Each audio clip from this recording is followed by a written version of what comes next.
আসসালামু আলাইকুম গাইস, আশা করি আপনারা সবাই ভালো আছেন। আমরাও আলহামদুলিল্লাহ ভালো আছি। তো আজকের ভিডিও নিয়ে আসার মূল উদ্দেশ্য হলো ৭ নং কামারচাক ইউনিয়নের ৩ নং ওয়ার্ডে আদমপুর গ্রামের শেখলায় ফুটবল একাডেমি সম্পর্কে আপনাদেরকে কিছু ধারণা দেওয়া। তো আপনাদের দোয়া ও ভালোবাসায় শেখলায় ফুটবল একাডেমি অনেক দূরে এগিয়ে যাচ্ছে, আপনাদের সবার দোয়া ও ভালোবাসায়। তো আপনারা সবসময় দোয়া করবেন শেখলায় ফুটবল একাডেমির জন্য, যাহাতে শেখলায় ফুটবল একাডেমি অনেক সুপরিচিততা লাভ করতে পারে।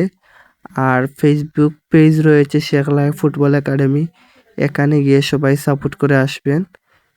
ধন্যবাদ সবাইকে।